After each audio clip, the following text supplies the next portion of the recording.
السلام عليكم ورحمة الله وبركاته. أعوذ بالله من الشيطان الرجيم. بسم الله الرحمن الرحيم.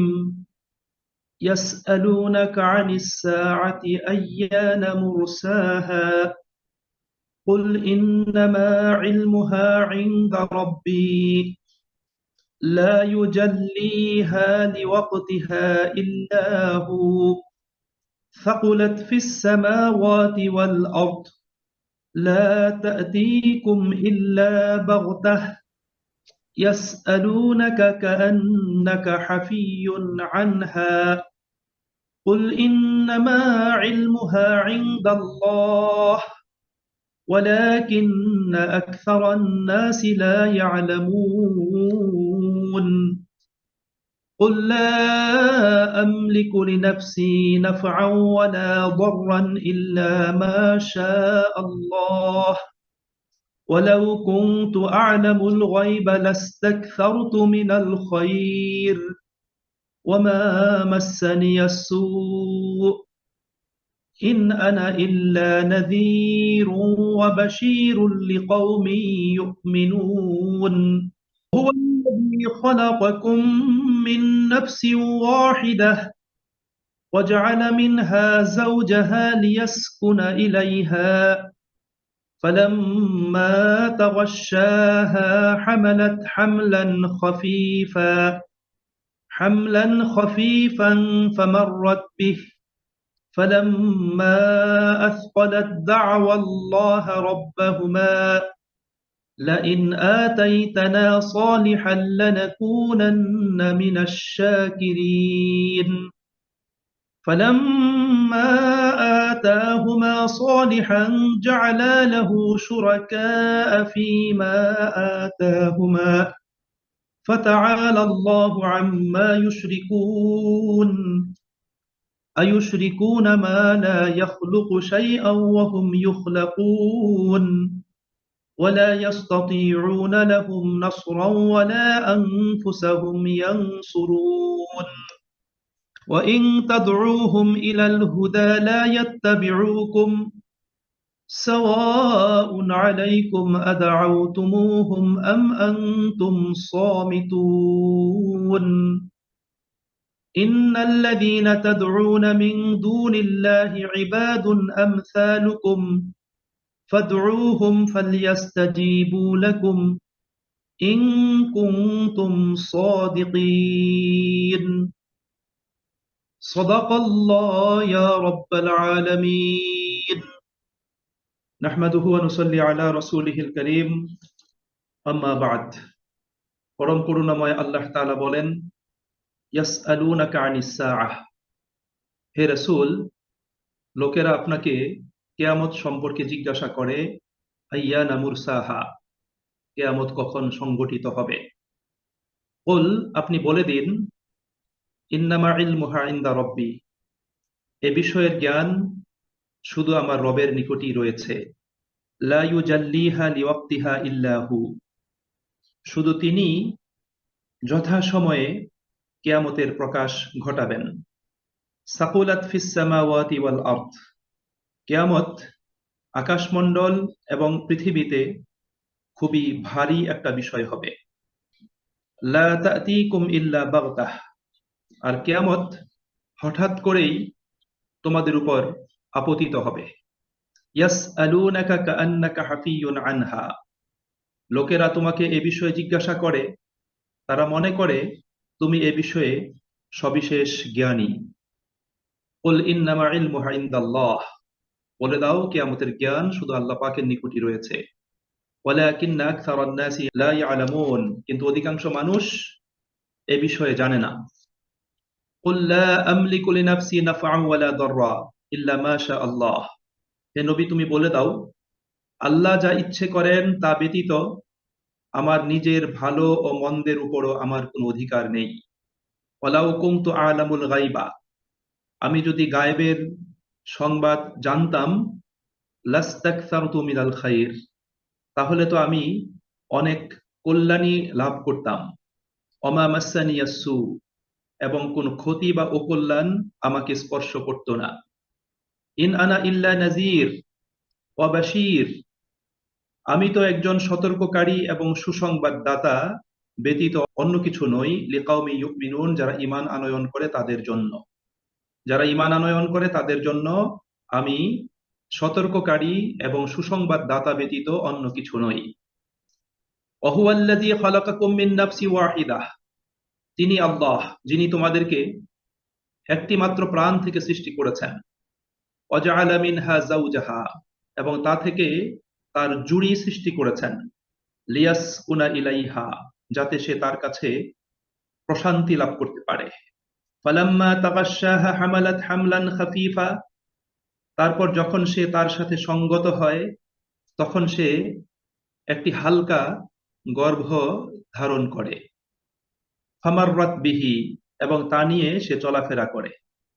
ফালাম্মা আথকালাত, অতঃপর যখন গর্ভ ভারী হয়ে আসে, দাওয়াল্লাহ রব্বাহুমা, তখন তারা উভয়ে তাদের রবের কাছে প্রার্থনা করে, লাইন আতাইতানা সলিহান, যদি তুমি আমাদেরকে একটি সুসন্তান প্রদান করো, লানাকুনান্না মিনাশ শাকিরিন, তাহলে আমরা তোমার প্রতি সুকৃতজ্ঞ থাকব, তোমার কৃতজ্ঞ বান্দাদের অন্তর্ভুক্ত হব।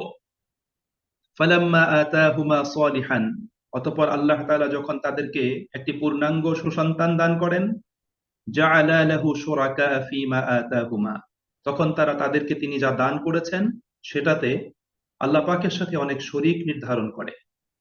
ফাতাআলা আল্লাহু আম্মা ইউশরিকুন, বস্তুত তারা যাদেরকে আল্লাহ পাকের সাথে শরীক নির্ধারণ করে আল্লাহ পাক তার চেয়ে অনেক ঊর্ধ্বে।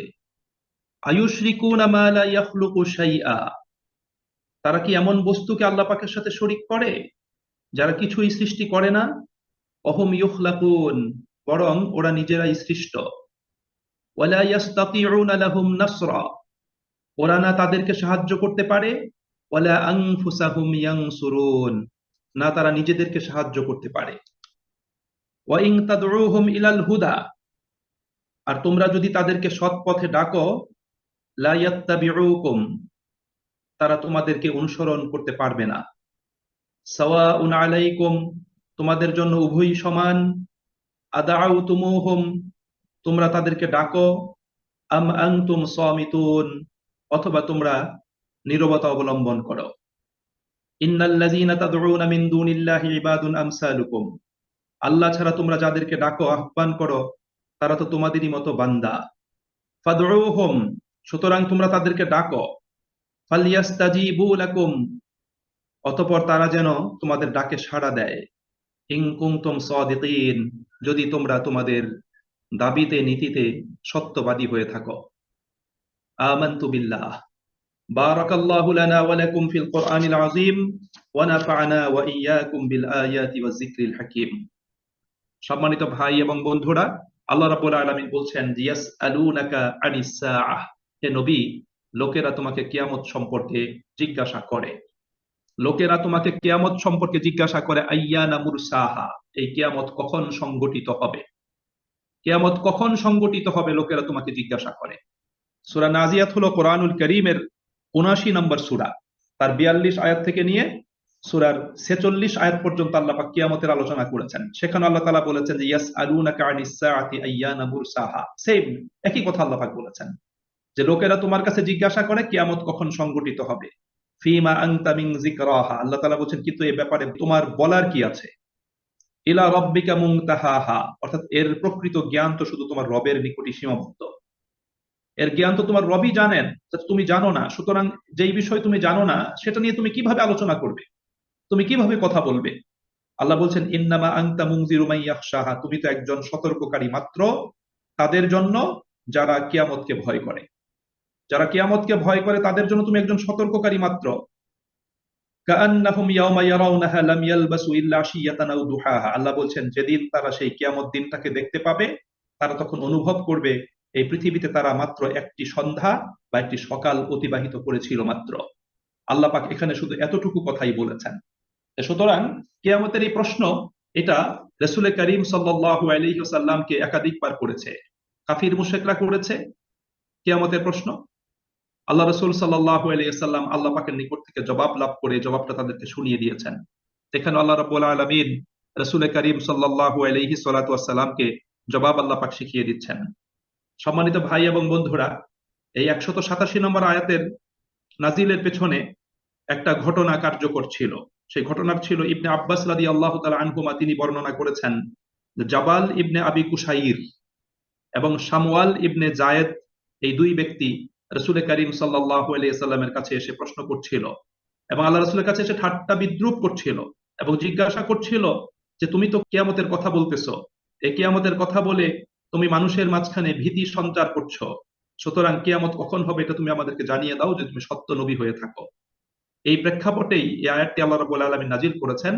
আল্লামা তাবারি রাহিমাহুল্লাহ তার তাফসিরে তাবারিতে এই বিষয়টি তিনি উল্লেখ করেছেন। সম্মানিত ভাই এবং বন্ধুরা, আল্লাহ পাক জবাব দান করছেন যে কুল ইন্নামা ইলমুহা ইনদা রব্বি, যে হে নবী তুমি বলে দাও যে ইন্নামা ইলমুহা, নিশ্চয়ই এই কিয়ামতের জ্ঞান ইনদা রব্বি, আমার রবের নিকটই রয়েছে।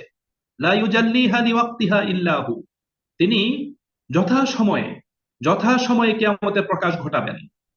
লা ইউজাল্লিহা, তিনি এটাকে প্রকাশ ঘটাবেন না, লিওয়াক্তিহা ইল্লাহু, তবে সেই কিয়ামত সংগঠনের জন্য যে সময়টা তিনি নির্ধারণ করেছেন সেই সময় তিনি কিয়ামতকে কি করবেন, তার প্রকাশ ঘটাবেন। সাকুলাত ফিস সামাওয়াতি ওয়াল আরদ, এই কিয়ামতটা হবে, এটা আকাশমণ্ডল এবং পৃথিবীতে একটা ভয়াবহ একটা বিষয়। আল্লাহ রাব্বুল আলামিন কোরআনুল কারীমের অনেক আয়াতে আল্লাহ সুবহানাহু ওয়া তাআলা কিয়ামতের ভয়াবহতা আল্লাহ পাক স্থাপন করেছেন। সূরা হজের শুরুতে আল্লাহ পাক কিয়ামতের যে ভয়াবহ বর্ণনা দান করেছেন সেই অংশটা পড়লে আপনার গায়ে শিহরণ জেগে উঠবে, আপনার শরীরের পশমগুলো দাঁড়িয়ে যাবে, আপনার দেহ এবং মনে কম্পন তৈরি হবে। আল্লাহ পাক কিভাবে কিয়ামতের কথা বলেছেন একটু লক্ষ্য করুন। সূরা হজের প্রথম দুটো আয়াত আল্লাহ তাআলা বলছেন ইয়া আইয়ুহান নাস ইত্তাকু রাব্বাকুম, হে মানব মণ্ডলী তোমরা তোমাদের রবকে ভয় করো। ইন্না জালজালাতাস সাআতি শাইউন আযীম, নিশ্চয়ই কিয়ামতের কম্পন হবে ভয়াবহ একটা বিষয়। ইয়াউমা তারাউনাহা, যেদিন তোমরা সেটা দেখবে, তাযহালু কুল্লু মুরদিআতিন আম্মা আরদাআত, সেদিন প্রত্যেক স্তন্যদায়িনী মা তার স্তন পানকারী শিশুকে ভুলে যাবে, সে তার শিশুকে ভুলে যাবে। ওয়াতাদাউ কুল্লু যাতি হামলিন হামলাহা, এবং প্রত্যেক গর্ভধারিণী মহিলার গর্ভপাত ঘটে যাবে। ওয়াতারান নাসা সুকারা, এবং তুমি মানুষগুলোকে দেখতে পাবে তারা যেন নেশাগ্রস্ত। ওয়ামা হুম বিসুকারা, কিন্তু তারা প্রকৃত নেশাগ্রস্ত নয়, কিয়ামতের ভয়াবহতায় তাদেরকে নেশাগ্রস্ত মনে হবে। ওয়ালাকিন্না আযাবাল্লাহি শাদীদ, বরং আল্লাহ পাকের আযাবই হবে এমন ভয়াবহ এবং কঠোর। আল্লাহ রাব্বুল আলামিন এখানে কিয়ামতের একটা চিত্র আল্লাহ রাব্বুল আলামিন এঁকে দিয়েছেন এবং এটা আরো কত ভয়াবহ হবে আল্লাহ রাব্বুল আলামিন সেগুলো কোরআনুল কারীমের সূরা তাকবীর, সূরা ইনফিতার, সূরা ইনশিকাকের প্রথম দিকে আল্লাহ রাব্বুল আলামিন বিষয়গুলো আলোচনা করেছেন। এজন্য হাদিসে রাসূল করিম সাল্লাল্লাহু আলাইহি ওয়াসাল্লাম বলেছেন যে সূরা ইনফিতার, সূরা তাকবীর এবং সূরা ইনশিকাক আমাকে বার্ধক্যে উপনীত করেছে, আমার ভিতর ভয় এবং ভীতির সঞ্চার করেছে। কেননা আপনার যদি আপনি সূরা তাকবীর যদি পাঠ করেন, সূরা ইনফিতার যদি পাঠ করেন, সূরা ইনশিকাক যদি আপনি পাঠ করেন, আপনি দেখবেন সেখানে আল্লাহ রাব্বুল আলামিন কিয়ামতের চিত্র কিভাবে আল্লাহ পাক এঁকে দিয়েছেন। সূরা তাকবীরের শুরুতে আল্লাহ তাআলা বলেছেন ইযাশ শামসু কুব্বিরাত, যখন সূর্যকে আলোহীন করে দেয়া হবে। ওয়া ইযান নুজুমু কাদারাত, এবং যখন তারকারাজিগুলো বিক্ষিপ্তভাবে খসে খসে পড়বে। ওয়া ইযাল জিবালু সুইয়ারাত, যখন পাহাড় পর্বতগুলোকে চালিত করা হবে। ওয়া ইযাল ইশারু উত্তিলাত, যখন গর্ভবতী উটগুলোকে উপেক্ষা করা হবে। ওয়া ইযাল উহুশু হুশিরাত, যখন বন্য পশুদেরকে একত্রিত করা হবে। ওয়া ইযাল বিহারু সুজ্জিরাত, যখন সমুদ্রগুলোতে আগুন জ্বলে উঠবে। ওয়া ইযান নুফুসু যুফফিজাত, যখন মানুষের সে মৃত দেহগুলোর সাথে প্রাণকে জুড়ে দেওয়া হবে। ওয়া ইযাল মাউউদাতু সুইলাত, এবং যখন জিজ্ঞাসা করা হবে সেই জীবন্ত প্রথিত কন্যা সন্তানকে যে বিআইয়ি যামবিন কুতিলাত, কোন অপরাধে তোমাকে হত্যা করা হয়েছিল। আল্লাহ পাক এভাবে সূরা ইনফিতারের শুরুতে এবং সূরা ইনশিকাকের শুরুতেও আল্লাহ সুবহানাহু ওয়া তাআলা এরকম কিয়ামতের ভয়াবহ চিত্র আল্লাহ রাব্বুল আলামিন এঁকে দিয়েছেন। কিয়ামত যখন সংগঠিত হবে তখন মানুষের অবস্থা কেমন হবে আল্লাহ সুবহানাহু ওয়া তাআলা এই মর্মে সূরা আবাসার 34 আয়াত থেকে নিয়ে আল্লাহ রাব্বুল আলামিন একদম শেষ পর্যন্ত আল্লাহ পাক একটা চিত্র এঁকে দিয়েছেন। আল্লাহ তাআলা বলেছেন ইয়াউমা ইয়াফিরুল মারউ মিন আখিহি, সেদিন মানুষ তার ভাই থেকে পালাবে। উম্মিহি ওয়া আবিহি, তার মা বাবা থেকে পালাবে, সাহিবাতিহি ওয়া বানিহি, তার বন্ধু স্ত্রী স্বামী এবং সন্তান থেকে পালাবে, লিকুল্লি ইমরিইম মিনহুম ইয়াউমাইযিন শা'নুন ইউগনি, সেদিন মানুষ নিজের ছাড়া অন্য কারো ব্যাপারে কোনো চিন্তাই সে করবে না। উজুহু ইয়াউমাইযিন মুসফিরা, সেদিন কিছু চেহারা হবে উজ্জ্বল, দাহিকাতুম মুস্তাবশিরা, হাসি খুশি এবং শুভ সংবাদে আনন্দ মুখর, ওয়া উজুহু ইয়াউমাইযিন আলাইহা গাবারা, এবং অনেক চেহারাই হবে সেদিন ধুলোমলিন, তারহাকুহা কাতারা, সেই চেহারাগুলোকে কালিমা আচ্ছন্ন করে রাখবে, উলাইকা হুমুল কাফারাতুল ফাজারা, এরাই হবে কাফের এবং এরাই হবে পাপাচার। এভাবে আল্লাহ সুবহানাহু ওয়া তাআলা কোরআনুল কারীমের অসংখ্য আয়াতে আল্লাহ সুবহানাহু ওয়া তাআলা কিয়ামতের চিত্র আল্লাহ পাক এঁকে দিয়েছেন। আমরা জানি সম্মানিত ভাই এবং বন্ধুরা, রাসূল করিম সাল্লাল্লাহু আলাইহি ওয়াসাল্লামের কাছে জিবরাইল আলাইহিস সালাতু ওয়াস সালাম এসে এই কিয়ামত সংগঠনের ব্যাপারে প্রশ্ন করেছিলেন। আপনারা হাদিসে জিবরাইল পড়েছেন, সেখানে জিবরাইল আল্লাহ রাসূলকে প্রথমে ঈমান সম্পর্কে, তারপর ইসলাম সম্পর্কে, তারপর কিয়ামত সম্পর্কে জিজ্ঞাসা করেছিল, ইহসান সম্পর্কে জিজ্ঞাসা করেছিল। যখন জিবরাইল জিজ্ঞাসা করেছিলেন যে কিয়ামত কখন সংঘটিত হবে, রাসূল বলেছিলেন এই বিষয়ে প্রশ্নকারীর চেয়ে প্রশ্নকৃত অধিক জানেন না। তখন জিবরাইল প্রশ্ন করেছিলেন, তাহলে আপনি কিয়ামতের কিছু নিদর্শন বর্ণনা করুন। তখন রাসূল করিম সাল্লাল্লাহু আলাইহি সাল্লাতু ওয়াস সালাম কিয়ামতের নিদর্শন বর্ণনা করেছেন। সাহাবীদের ভিতর অনেকে আল্লাহ রাসূলকে প্রশ্ন করেছেন কিয়ামত কখন সংঘটিত হবে। যেমন একজন সাহাবী এসে প্রশ্ন করেছেন, ইয়া রাসূলুল্লাহ সাল্লাল্লাহু আলাইহি ওয়াসাল্লাম, কিয়ামত কখন সংঘটিত হবে? তখন নবী করিম সাল্লাল্লাহু আলাইহি ওয়াসাল্লাম তাকে পাল্টা প্রশ্ন করেছেন, তুমি কিয়ামতের জন্য কি প্রস্তুতি গ্রহণ করেছো? তোমার প্রস্তুতি কি? তুমি কিয়ামতের কথা জিজ্ঞাসা করছো? তখন সাহাবী বলেছেন, ইয়া রাসূলুল্লাহ সাল্লাল্লাহু আলাইহি ওয়াসাল্লাম, আমি কিয়ামত দিবসের জন্য তেমন কোনো প্রস্তুতি গ্রহণ করতে পারিনি। অন্য বর্ণনায় এসেছে আমি তেমন কিছু নামাজ রোজা তেমন অতিরিক্ত নফল করতে পারিনি, তবে আমি আল্লাহ এবং তার রাসূলকে ভালোবাসি। আমি আল্লাহ এবং তার রাসূলকে ভালোবাসি। তখন নবী করিম সাল্লাল্লাহু আলাইহি ওয়াসাল্লাম বললেন, তুমি যাকে ভালোবাসো, তুমি কিয়ামত দিবসে, আখিরাত দিবসে তুমি তার সাথেই অবস্থান করবে। সুবহানাল্লাহ। এভাবে সাহাবায়ে আজমাইন রাদিয়াল্লাহু তাআলা আনহুম তারাও জিজ্ঞাসা করেছিলেন।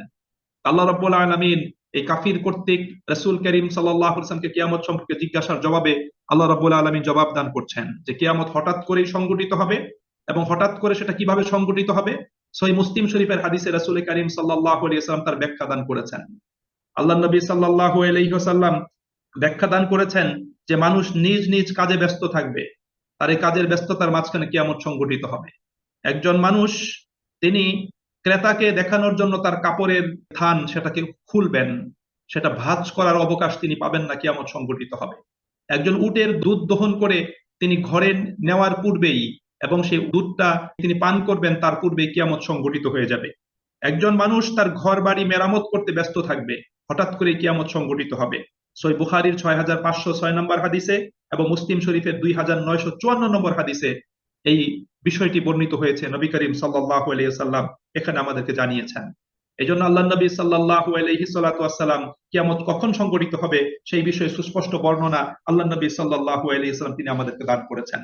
আর আমরা জানি যে সূরা লুকমানের শেষ আয়াতে আল্লাহ বলছেন যে ইন্নাল্লাহা ইনদাহু ইলমুস সাআহ, আল্লাহ পাকের কাছেই রয়েছে কিয়ামতের জ্ঞান, এটা আল্লাহ ছাড়া আর কেউ জানে না। ওয়া ইউনাজ্জিলুল গাইস, বৃষ্টি কখন হবে সেটা আল্লাহ তাআলাই জানেন। ওয়া ইয়ালামু মা ফিল আরহাম, এবং মায়ের গর্ভে কি ধরনের সন্তান আছে, সে কি মুমিন হবে না কাফের হবে, সে সৌভাগ্যবান হবে না দুর্ভাগা হবে, সে চরিত্রবান হবে না দুশ্চরিত্র পরায়ণ হবে, এটা আল্লাহ তাআলাই জানেন, অন্য কেউ জানে না। ওমা তাদরি নাফসুম মাযা তাকসিবু গাদা, এবং একজন মানুষ আগামীকাল কি খাবে এটা সে জানে না। ওমা তাদরি নাফসুম বিআইয়ি আরদিন তামুত, এবং একজন মানুষ কোথায় কোন জায়গাতে মৃত্যুবরণ করবে এটাও সে জানে না। ইন্নাল্লাহা আলীমুন খাবীর, নিশ্চয়ই আল্লাহ তাআলা তিনি সবকিছু জানেন এবং আল্লাহ তাআলা তিনি সব বিষয়ে তিনি কি করেন, তিনি খবর রাখেন। এজন্য সুপ্রিয় ভাই এবং বন্ধুরা, এই বিষয়টি আমাদের প্রত্যেকের মনের ভিতর এটা জাগ্রত থাকতে হবে যে কিয়ামতের এটা সংঘটিত হবে, এটা সত্য, কিন্তু তার প্রকৃত সময়টা কখন সংঘটিত হবে সেটা আমরা কেউ জানি না, তবে সেটা হঠাৎ করেই সংঘটিত হবে এবং তার জন্য যে সময়কালটা আল্লাহ পাক নির্ধারণ করে রেখেছেন সেই সময় সেটা সংঘটিত হবে। আল্লাহ তাআলা বলছেন যে ইয়াসআলুনাকা কাআন্নাকা হাফিয়ুন আনহা, লোকেরা তোমার কাছে কিয়ামত সম্পর্কে জিজ্ঞাসা করে, তারা মনে করে তুমি কিয়ামতের তারিখ সময় কাল সেটা খোঁজার জন্য ব্যস্ত আছো বা তুমি এই সম্পর্কে অনেক কিছু জানো, এটা তারা মনে করে। কুল ইন্নামা ইলমুহা ইনদাল্লাহ, তুমি বলে দাও নিশ্চয়ই কিয়ামতের জ্ঞান আল্লাহ পাকের কাছেই আছে।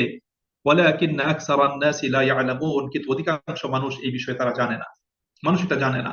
সুতরাং প্রিয় ভাই এবং বন্ধুরা, আল্লাহ রাব্বুল আলামিন এই আখিরাতের যে বর্ণনাগুলো কোরআনুল কারিমে দিয়েছেন, তন্মধ্যে আল্লাহ পাক কিয়ামতের বর্ণনা দান করেছেন। সেই কিয়ামতের বিষয়টির উপর, আখিরাতের সেই বিষয়টির উপর আমাদের অবশ্যই কি করতে হবে?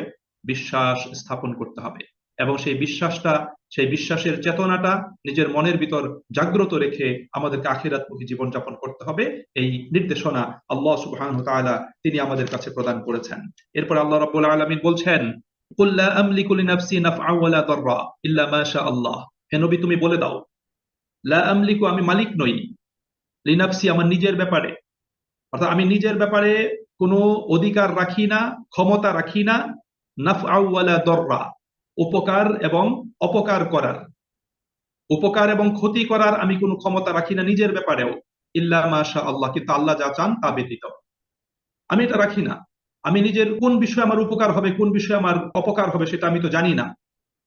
ওয়ালাউ কুনতু আ'লামুল গায়ব, যদি আমি গায়েব জানতাম, লাস্তাকসারতু মিনাল খাইর, তাহলে আমি অধিক অধিক কল্যাণ লাভ করতাম।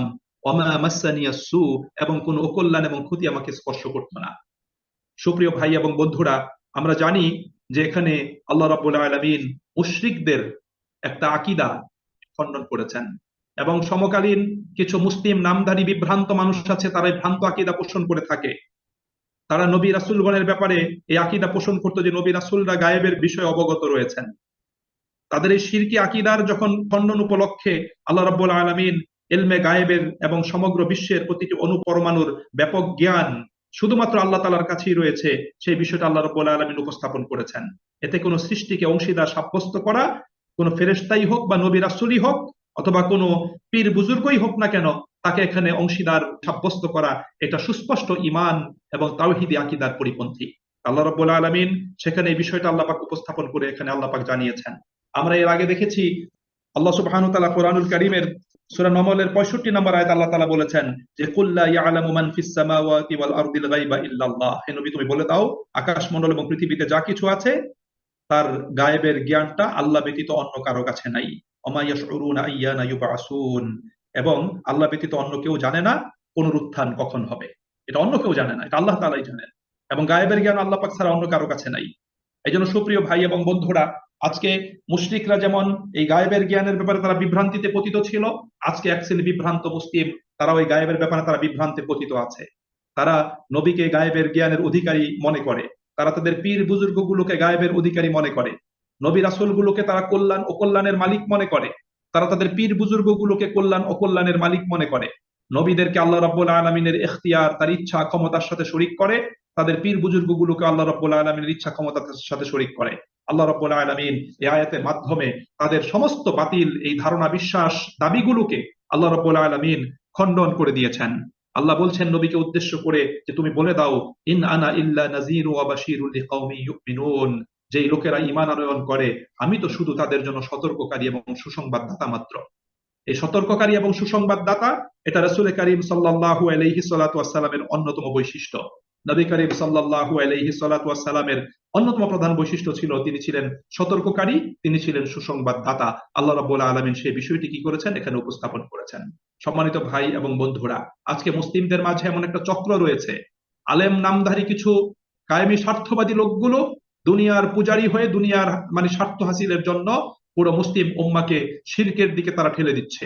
আজকে শিরকের যে সমস্ত আস্তানাগুলো আছে আমাদের সমাজ জীবনে, সেই আস্তানাগুলোই কিন্তু আজকে আমাদের জন্য তাওহীদের পথে, ঈমানের পথে সবচেয়ে বড় একটা প্রতিবন্ধক, সেটা আমাদের মনে রাখতে হবে। আজকে সুফিজমের নামে, আজকে পীর মুরিদির নামে আজকে শিরকের নতুন নতুন আখড়া তৈরি হচ্ছে, এবং এক শ্রেণীর মানুষ এই আখড়াগুলোকে কেন্দ্র করে পুরো মুসলিম উম্মাকে তারা বিভ্রান্তির দিকে, শিরকের দিকে ঠেলে দিচ্ছে, বিনিময়ে তারা অর্থ উপার্জন করছে।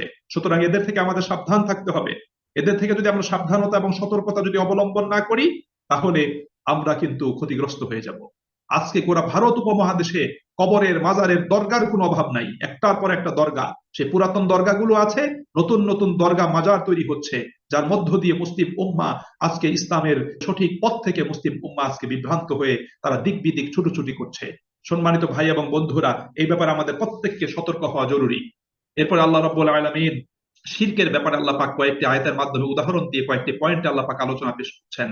আল্লাহ তাআলা বলছেন, হুয়াল্লাযী খালাকাকুম মিন নাফসি ওয়াহিদা, তিনি আল্লাহ যিনি তোমাদেরকে একটি আত্মা থেকে সৃষ্টি করেছেন, ওয়া জাআলা মিনহা যাওজাহা, এবং আল্লাহ রাব্বুল আলামিন তার থেকে তার জুড়ি আল্লাহ রাব্বুল আলামিন সৃষ্টি করেছেন। আল্লাহ রাব্বুল আলামিন প্রথমত আমাদের সৃষ্টির সূচনার কথা স্মরণ করিয়ে দিয়েছেন। আমাদের সৃষ্টির সূচনা কি? একটি মাত্র প্রাণ, আদম আলাইহিস সালাতু ওয়াস সালামকে আল্লাহ পাক প্রথমে সৃষ্টি করেছেন। দ্বিতীয়ত আল্লাহ পাক আদম থেকে তার জুড়ি সৃষ্টি করেছেন, এবং জুড়িটা আল্লাহ পাক কেন সৃষ্টি করেছেন? যেন তার জুড়ির কাছে গিয়ে তিনি কি করেন? লিয়াসকুনা ইলাইহা, তার নিকট থেকে প্রশান্তি লাভ করতে পারেন। সম্মানিত ভাই এবং বন্ধুরা, আল্লাহ রাব্বুল আলামিন কোরআনুল কারীমে স্বামী স্ত্রীর, নারী এবং পুরুষের দাম্পত্য জীবনের ছবিগুলো আল্লাহ রাব্বুল আলামিন সুন্দর সুন্দর শব্দে আল্লাহ রাব্বুল আলামিন এঁকে দিয়েছেন। সুন্দরভাবে আল্লাহ পাক সেগুলোকে উপস্থাপন করেছেন। আল্লাহ সুবহানাহু ওয়া তাআলা নারী স্ত্রীর দাম্পত্য জীবনের সম্পর্ককে চিত্রায়িত করতে, উপস্থাপন করতে সূরা বাকারাতে আল্লাহ পাক বলেছেন, হুন্না লিবাসুল লাকুম ওয়া আনতুম লিবাসুল লাহুন। তোমাদের স্ত্রীগণ তোমাদের জন্য লিবাস এবং তোমরা তাদের জন্য লিবাস। আল্লাহ পাকের পক্ষ থেকে চমৎকার একটা উদাহরণ আল্লাহ পাক এখানে উপস্থাপন করেছেন। আমি এর আগে সূরা বাকারার আলোচনায় এই প্রসঙ্গে আমি ব্যাখ্যা দান করেছিলাম, আপনাদের হয়তো অনেকের মনে আছে। এছাড়া আল্লাহ রাব্বুল আলামিন সবচেয়ে সুন্দরভাবে স্বামী স্ত্রীর সম্পর্কটাকে আল্লাহ পাক উপস্থাপন করেছেন সূরা রুমের 21 নম্বর আয়াতে। সেখানে আল্লাহ রাব্বুল আলামিন গুরুত্বপূর্ণ তিনটা ওয়ার্ড আল্লাহ পাক ইউজ করেছেন। প্রথম ওয়ার্ডটা হলো, আল্লাহ বলছেন যে অমিন আয়াতিহি আন খালাকা লাকুম মিন আনফুসিকুম আজওয়াজাল লিতাসকুনু ইলাইহা। আল্লাহ বলছেন আল্লাহ পাকের অন্যতম নিদর্শন হলো তিনি তোমাদের থেকেই সৃষ্টি করেছেন তোমাদের জুড়ি, স্বামী স্ত্রী, যাতে করে তোমরা তাদের কাছে প্রশান্তি লাভ করতে পারো। সুতরাং স্বামী স্ত্রী দাম্পত্য জীবনের অন্যতম একটা উদ্দেশ্য হলো স্বামী স্ত্রী থেকে, স্ত্রী স্বামীর নিকট থেকে প্রশান্তি লাভ করবে। একজন আরেকজনের ক্ষেত্রে প্রশান্তি লাভ করতে হবে, আর প্রশান্তি লাভ করতে হলে পারস্পরিক ভালোবাসার প্রয়োজন, পারস্পরিক সহযোগিতা, সহমর্মিতা, সম্মান, মর্যাদা প্রদান, এটা অত্যন্ত জরুরি। আল্লাহ পাক আদম থেকে যেমন হাওয়াকে সৃষ্টি করেছেন, আদম হাওয়ার কাছে গিয়ে প্রশান্তি লাভ করবে, ঠিক একইভাবে আল্লাহ রাব্বুল আলামিন আমাদের দাম্পত্য জীবনের ব্যবস্থা আল্লাহ পাক করে দিয়েছেন তার নিদর্শন হিসাবে। এখানেও আমরা স্বামী স্ত্রী একজন আরেকজন নিকট থেকে প্রশান্তি লাভ করবো, এটা প্রথম বিষয়। দ্বিতীয়ত আল্লাহ তাআলা বলেছেন ওয়াজআলা বাইনাকুম মাওয়াদ্দাহ, আল্লাহ তাআলা তোমাদের উভয়ের মাঝে সৃষ্টি করে দিয়েছেন বন্ধুত্ব এবং ভালোবাসা। বন্ধুত্ব এবং ভালোবাসা সৃষ্টি করে দিয়েছেন। বন্ধুত্ব এবং ভালোবাসা তখনই গভীর হবে, মজবুত হবে, যখন একজন আরেকজনকে সম্মান এবং মর্যাদা প্রদান করবে, যখন একজন আরেকজনের অধিকারের ব্যাপারে সজাগ এবং সচেতন থাকবে। কেউ কার অধিকার বিনষ্ট করবে না, কেউ কাউকে অমর্যাদা করবে না, কেউ কাউকে অসম্মান করবে না। যখন সম্মান মর্যাদা পুরোপুরি প্রদান করা হবে, দায়িত্ব কর্তব্য সঠিক রূপে পালন করবে এবং অধিকার বিনষ্ট করবে না, তখনই একজনের সাথে আরেকজনের বন্ধুত্বের সম্পর্ক গড়ে উঠবে এবং ভালোবাসা সেখানে তৈরি হবে। সুতরাং এই সম্পর্কটা হল ভালোবাসা এবং বন্ধুত্বের সম্পর্ক, এখানে ভালোবাসা আছে।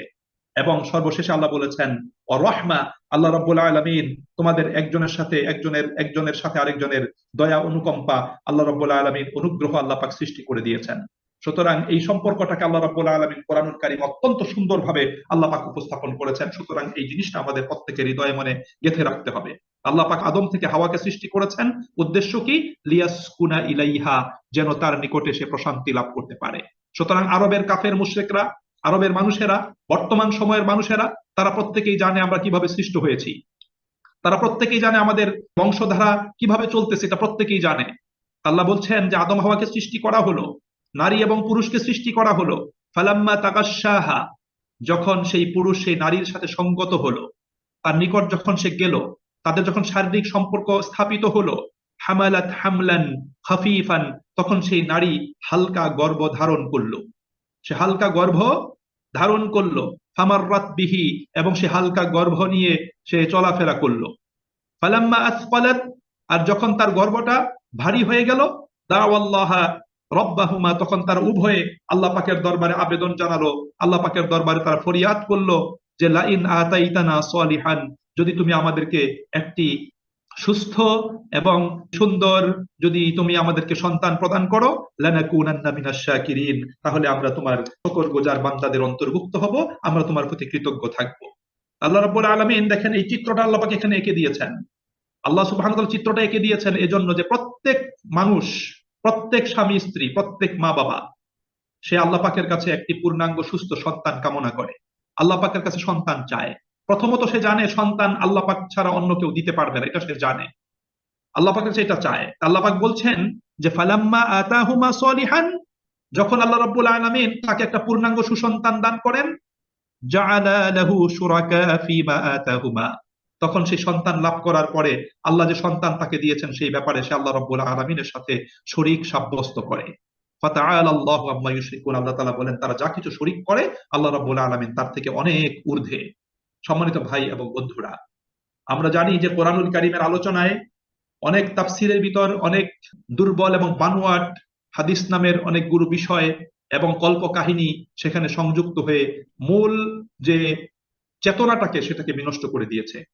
এই আয়াতের প্রেক্ষাপটে একটা দুর্বল হাদিসের কথা আলোচনা করা হয়। সেটা কি? আলোচনাটা করা হয় যে আদম এবং হাওয়ার সন্তান হয়ে মৃত্যুবরণ করতো, সন্তান বেঁচে থাকতো না। তখন শয়তান এসে তাদেরকে প্ররোচিত করলো। শয়তান এসে বলল তোমাদের সন্তান বেঁচে থাকবে যদি সন্তানের নাম আব্দুল হারেস যদি রাখো। হারেস হলো শয়তানের একটা নাম, অর্থাৎ তাকে যদি শয়তানের গোলাম নাম রাখো তাহলে কি হবে? সেই সন্তান বেঁচে থাকবে। এবং আদম এবং হাওয়া তাদের পরবর্তী সন্তানের নাম রাখলো আব্দুল হারেস। সেই সন্তানটা বেঁচে গেল। এই একটা জয়ীফ এবং দুর্বল বর্ণনা এখানে আলোচনা করা হয়, বাট মূল আলোচনার সাথে এর কোনো সম্পর্ক নাই। আল্লাহ রাব্বুল আলামিন মূলত বোঝাতে চাচ্ছেন যে মুশরিকরা কিভাবে সন্তান লাভ করার পরে আল্লাহ পাকের সাথে শিরিক করে সেই বিষয়টি। আল্লাহ পাকের সাথে কিভাবে শিরিক করে? সন্তান হওয়ার পূর্ব পর্যন্ত আল্লাহ পাকের অনুগ্রহ কামনা করে, আল্লাহ পাকের নিকট থেকে তারা চায়, কিন্তু সন্তান হওয়ার পরে আল্লাহ পাকের সাথে শিরিক করে। যেমন প্রথমত সন্তান হওয়ার পরে তারা বিভিন্ন মূর্তি, প্রতিমা, মাজার, দরগাতে তারা কি করে? নজর নিয়াজ মান্যত করে, মাজারে সিন্নি দেয়, দরগাতে গিয়ে সিন্নি দেয়, মূর্তির কাছে কোনো অর্ঘ্য প্রদান করে, মূর্তির কাছে কোনো কিছু নজর নিয়াত উপস্থাপন করে। এটা হলো প্রথমত শিরক। সন্তান দিলেন আল্লাহ, কিন্তু নজর নিয়াজ মান্যত সিন্নি প্রদান করা হলো মূর্তির কাছে, প্রদান করা হলো দরগাতে, প্রদান করা হলো কবর এবং মাজারে, প্রদান করা হলো পীর নামের কোনো ভণ্ড লোকের কাছে। এবার কি করে? উপস্থাপন করে আল্লাহ পাকের সাথে শিরক করা হয়। দ্বিতীয়ত নামের ক্ষেত্রে শিরক করা হয়। এমন নাম রাখে যে নামটা ইসলামের, শরীয়তের এবং তাওহীদি চেতনার পরিপন্থী। নাম রেখে দেয় গোলাম রসুল, নাম রেখে দেয় গোলাম নবী, নাম রেখে দেয় পীর বক্স, নাম রেখে দেয় আব্দুর রসুল, নাম রেখে দেয় আব্দুল শামস, নাম রেখে দেয় আব্দুল উজ্জা। এভাবে তারা কি করে? আল্লাহ পাকের সাথে শিরক করে। আরবের মুশরিক সম্প্রদায়ের অপরাধ ছিল তারা আল্লাহর কাছে দোয়া করত সন্তান জন্মের জন্য, আর সন্তান জন্মের পর আল্লাহর এই দাসে তারা অংশীদার নির্ধারণ করতো। এটা একটা জঘন্য একটা বিষয়। কিন্তু বর্তমান সময়ের মুসলিমদের, মুসলিম নামধারী কিছু ব্যক্তির অবস্থা আরো খারাপ। তারা প্রথম থেকেই শিরক করা শুরু করে। সন্তানও আল্লাহ পাকের কাছে চায় না, স্ত্রী সন্তান হয় না মাজারে মাজারে নিয়ে ঘুরে, স্ত্রী সন্তান হয় না তারা বিভিন্ন দরগাতে চলে যায়, সেখানে গিয়ে নজর নিয়াত মান্যত করে যে আমি নিঃসন্তান, বাবা আমাকে একটা সন্তান দাও, বাবা তুমি অনুগ্রহ করলে, তুমি রহমতের দৃষ্টিতে তাকালেই কিন্তু আমাদের সন্তান হয়ে যাবে। তাহলে আরবের মুশরিকরা সন্তান হওয়ার পরে শিরিক করত, আর বর্তমান মুসলিম নামদারি মুশরিকরা সন্তান হওয়ার পূর্বেও শিরিক করে, সন্তান হওয়ার পরেও শিরিক করে। তাহলে বর্তমান সময়ের মুসলিম নামদারি মুশরিক যারা আছে তারা আরবের সেই মুশরিকদের চেয়ে খুব জঘন্য অবস্থাতে আছে। এখানে সুস্পষ্ট সেই বিষয়টি আল্লাহ পাক উপস্থাপন করছেন। আল্লাহ তাআলা বলছেন ওরা যেমন শিরক করত এরা এখন শিরক করছে। আল্লাহ বলছেন, এরপর আল্লাহ প্রশ্ন করছেন, আয়ুশরিকুনা মা লা ইয়াখলুকু শাইআ ওয়া হুম ইখলাকুন। আয়ুশরিকুনা, তোমরা কি এমন বস্তুকে শরীক করছো? মা লা ইয়াখলুকু শাইআ, যারা কোনো কিছুই সৃষ্টি করে না, বরং ওরা নিজেরাই সৃষ্ট। ওরা নিজেরাই সৃষ্ট, ওরা তো কোনো কিছুই সৃষ্টি করে না। ওয়ালা ইয়াস্তাতিউনা লাহুম নাসরা, তারা সেই মুশরিকদেরকে কোনো সাহায্যও করতে পারে না। ওয়ালা আনফুসাহুম ইয়ানসুরুন, এবং তার নিজেদেরকেও সাহায্য করতে পারে না, তার নিজেদেরকেও সাহায্য করতে পারে না। ওয়া ইন তাদউহুম ইলাল হুদা, তাদেরকে যদি হেদায়েতের পথে আহ্বান জানাও, লা ইয়াত্তাবিউকুম, তারা তোমাদের আহ্বানে সাড়া দিয়ে তোমাদের অনুসরণ করতে পারবে না। সাওয়াউন আলাইকুম আদআউতুমুহুম আম আনতুম সামিদুন, তোমরা তাদেরকে ডাকো অথবা নীরবতা অবলম্বন করো, উভয়ই তোমাদের জন্য সমান। আল্লাহ রাব্বুল আলামিন এখানে সেই শরীকদের, তাদের দুর্বলতার দিকগুলো আল্লাহ রাব্বুল আলামিন উপস্থাপন করেছেন। আপনি যদি সূরা হজ পড়েন, সূরা হজের শেষ রুকুর প্রথম আয়াতটিতে আল্লাহ পাক চমৎকার একটা দৃষ্টান্ত দিয়েছেন। আল্লাহ বলছেন, ইয়া আইয়ুহান নাস, হে মানব মণ্ডলী, দুরিবা মাসালুন ফাসতামিউ লাহ, একটি উদাহরণ তোমাদের সামনে উপস্থাপন করা হচ্ছে, তোমরা মনোযোগ দিয়ে শোনো। ৭৩ নম্বর আয়াত সূরা হজের। আল্লাহ বলছেন মনোযোগ দিয়ে তোমরা শোনো। ইন্নাল্লাযীনা তাদউনা মিন দুনিল্লাহ, যারা আল্লাহ ব্যতীত অন্যকে ডাকে, তাদের অবস্থা হলো লা ইয়াখলুকু যুবাবা, তারা একটা মাছিও তৈরি করতে পারে না। ওয়ালা বিজতামাউ লাহ, এবং সবগুলো মূর্তি প্রতিমা একসাথে হয়ে একটা মাছি তৈরি করতে পারবে না। ওয়া ইয়াসলুবহুমুজ যুবাবু শাইআ, আর তাদের সামনে যে খাদ্য ফলমূল রেখে দেওয়া হয়, মাছি যদি সেখান থেকে একটা ফলমূল, যদি একটু খাদ্য কণা নিয়ে যায়, লা ইয়াস্তানকিজুহু মিনহু, তাহলে সেই খাদ্য কণা মাছির হাত থেকে রেখে দেওয়ার ক্ষমতাও তাদের নাই। দউফাত তালিব ওয়াল মাতলুব, সুতরাং যে আবেদন জানায় এবং যার কাছে আবেদন জানানো হয় উভয়ই অত্যন্ত দুর্বল। আল্লাহ পাক এখানে সেই উপমা, উদাহরণটা আল্লাহ পাক দিয়েছেন। এবং সূরা মারিয়ামের ভিতর ইব্রাহিম আলাইহিস সালাতু ওয়াস সালামের বর্ণনাটি আল্লাহ রাব্বুল আলামিন দান করেছেন। ইব্রাহিম আলাইহিস সালাতু ওয়াস সালাম তার বাবাকে বলেছিলেন 42 নম্বর আয়াতে, যে ইজ ক্বালা লি আবিহি, ইব্রাহিম আলাইহিস সালাম যখন তার বাবাকে বলেছিলেন, ইয়া আবাতি, হে আমার বাবা, লিমা তা'বুদু মা লা ইয়াসমাউ ওয়া লা ইউবসিরু, তোমরা কেন এই প্রতিমাগুলোর পূজা করো যে প্রতিমাগুলো চোখেও দেখে না, কানেও শোনে না, ওয়া লা ইউগনি আনকা শাইআ, এবং যে তোমার কোনো উপকারেও আসে না, যে তোমার কোনো উপকারে আসে না, তুমি কেন তাদের পূজা করছো? আল্লাহ রাব্বুল আলামিন সূরা আহকাফের ভিতর বলেছেন যে তুমি যদি কিয়ামত পর্যন্ত তাদেরকে ডাকো, তারপর তো তারা তোমার ডাকে সাড়া দিবে না। আল্লাহ সুবহানাহু ওয়া তাআলা বলছেন যে লা ইয়াস্তাজিবু লাহু ইলা ইয়াউমিল কিয়ামাতি ওয়া হুম আন দুআইহিম গাফিলুন, কিয়ামত পর্যন্ত ডাকলেও তারা তোমার ডাকে সাড়া দিবে না, কারণ তারা তোমার ডাকই শোনে না। তারা তো তোমার ডাক তো শোনে না, কিভাবে তোমার ডাকে সাড়া দিবে? তুমি তাকে ডেকো না, বরং তুমি আল্লাহ তাআলাকে ডাকো। আল্লাহ রাব্বুল আলামিন সেই বিষয়টি এখানে উপস্থাপন করেছেন। এজন্য সর্বশেষ 194 নম্বর আয়াতে আল্লাহ তাআলা বলছেন, ইন্নাল্লাযীনা তাদউনা মিন দুনিল্লাহ ইবাদুন আমসালুকুম, নিশ্চয়ই আল্লাহকে বাদ দিয়ে তোমরা যাদেরকে ডাকো তারা তোমাদেরই মতো বান্দা। ফাদউহুম ফালইয়াস্তাজিবু লাকুম ইন কুনতুম সাদিকিন, আল্লাহ তাআলা বলছে তোমরা তাদেরকে ডাকো, তারপর তারা যেন তোমাদের ডাকে সাড়া দেয়। তোমরা ডেকে দেখো তারা তোমাদের ডাকে সাড়া দেয় কিনা, ডাকতে থাকো। ইন কুনতুম সাদিকিন, যদি তোমরা তোমাদের দাবিতে, তোমাদের চেতনায়, তোমাদের আদর্শে, নীতিতে তোমরা যদি সত্যবাদী হয়ে থাকো, তাহলে ডেকে দেখো তারা তারা তোমাদের ডাকে সাড়া দেয় কিনা। এই বিষয়গুলো আমাদের প্রত্যেককেই কিন্তু বুঝতে হবে। ইব্রাহিম আলাইহিস সালাতু ওয়াস সালাম এই জন্য সেই বিবেকহীন জাতির বিবেককে সতেজ করার জন্য তিনি যে কৌশল অবলম্বন করেছিলেন, তিনি ছোট ছোট মূর্তিগুলোকে ভেঙে দিয়ে বড় মূর্তিটার হাতলটা তার কাঁধে রেখে দিয়েছিলেন। কিন্তু সেই জাতির লোকেরা যখন এসে তাদের মূর্তি ঘরে যখন সমস্ত মূর্তিগুলোকে চুরমার অবস্থাতে দেখতে পেল এবং বড়টা কুড়োলের হাতল নিয়ে দাঁড়িয়ে আছে এই অবস্থা দেখতে পেল, তখন তারা তো হতবিহ্বল হয়ে গেল, তারা পেরেশান হয়ে গেল, এই কাজ কে করলো? তারা ইব্রাহিমকে ডেকে নিয়ে আসলো, জিজ্ঞাসা করলো, ইব্রাহিম তুমি এই কাজ করেছো কিনা? ইব্রাহিম আলাইহিস সালাতু ওয়াস সালাম বললেন, এই বড়টাকে জিজ্ঞেস করো, সে তো কুঠার হাতে নিয়ে দাঁড়িয়ে আছে। তখন তারা বলল যে ও কিভাবে কাজ করবে, ও তো কথাও বলতে পারে না, নড়াচড়া করতে পারে না। তখন ইব্রাহিম আলাইহিস সালাতু ওয়াস সালাম তাদেরকে বললেন, তাহলে তোমরা এদের পূজা কেন করছো? তাদের কোনো যুক্তি ছিল না, তাদের কোনো জবাব ছিল না, তারা শুধু একটাই জবাব দিয়েছিল, আমরা আমাদের বাপ দাদাদেরকে এদের পূজা করতে দেখেছি, তাই আমরাও তাদের পূজা করছি। সম্মানিত ভাই এবং বন্ধুরা, আজকেও পৃথিবীতে শিরকের প্রসার ঘটছে, একটা চক্র শিরকে উস্কে দিচ্ছে। সুতরাং আমরা মুমিন মুসলিমরা, তাওহীদবাদীরা যদি আমরা সচেতন না হই, আমরা যদি সোচ্চার না হই, তাহলে সেদিন বেশি দূরে নয় যেদিন আমাদের ললাটে আরো দুর্ভাগ্যের সময় অবস্থান করছে।